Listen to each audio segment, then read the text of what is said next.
que não pertencia ao seu povo, vivendo uma vida de um pecado chamado lascívia. Por quê? Porque ele se prostituía, ele amava a sensualidade, a sexualidade, amava os prazeres da carne.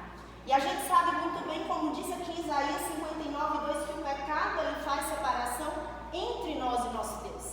Eu vejo na vida de Sansão que ele tinha tudo para ter uma história extraordinária, ter uma história que verdadeiramente ficasse marcada em nossas vidas como um exemplo de fé de um homem que viveu segundo o coração de Deus.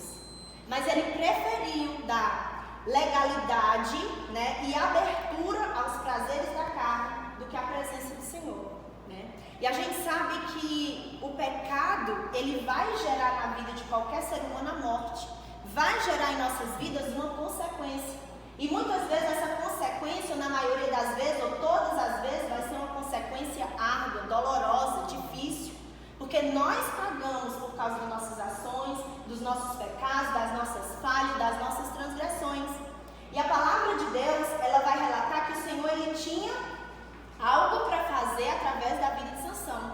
E o Senhor disse: eu vou começar a libertar o povo de Israel através da vida de Sansão. Isso foi uma promessa que Deus fez. E a gente sabe que as promessas do Senhor, aquilo que Ele fala, Ele cumpre. Em Jeremias, no capítulo 1, no versículo 12, vai dizer: o próprio Deus diz, porque eu velo sobre a minha palavra para cumprir. Ou seja, aquilo que eu falo, eu cumpro. Deus estabeleceu uma promessa: vou libertar o meu povo. Eles estão passando pelo cativeiro, mas é só um tempo, é só um momento, é só um período. Eu vou resgatar com braço forte, com mão poderosa. Foi uma promessa que o Senhor fez. E todas as promessas que o Senhor Deus estabelece sobre as nossas vidas, Ele é fiel e justo para cumprir.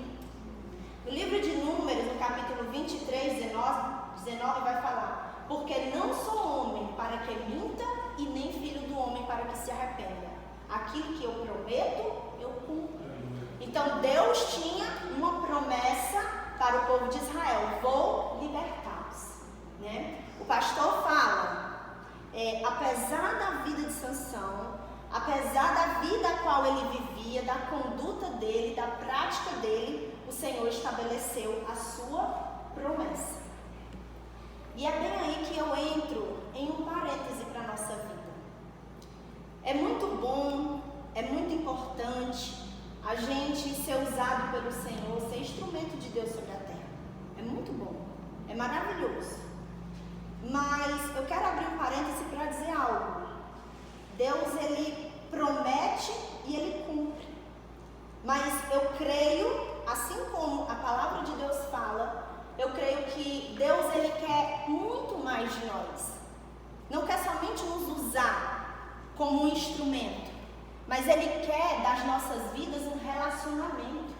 Ele quer da nossa vida uma entrega, sabe? Ele não quer somente dizer assim: eu vou cumprir um propósito sobre a tua vida, e não importa como é que a tua vida está. Se ela está bagunçada, se ela está direita, se ela está em pecado, se ela não está. Nós não podemos levar em consideração essa parte da vida de Sansão, mas perceber que nós temos que viver diante da presença de Deus a uma vida que agrade a Ele. Isso é muito bíblico. Por quê? Porque lá em 1 Timóteo, 2 Timóteo, capítulo 2, eu faço questão que vocês abram. 2 Timóteo 2.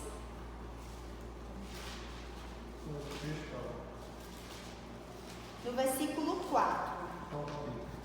2. 2 Timóteo, capítulo 2. O versículo é o 4. Nenhum soldado em serviço se envolve em negócio desta vida, porque o seu objetivo é satisfazer aquele que o arregimentou. Exatamente. Se Deus quisesse que Sansão vivesse uma vida de qualquer jeito, Ele não ia colocar princípios para que ele viesse obedecer. Se separe disso, faça assim, seja dessa forma. Não. Viva a vida de qualquer jeito, que o meu propósito vai ser estabelecido a qualquer custo. Deus é poderoso para fazer? Sim. Mas não é por causa que Deus é poderoso para fazer que nós vamos ser simplesmente um instrumento. Nós precisamos viver uma vida que agrade ao Senhor. O que é que a palavra de Deus diz? Ninguém que me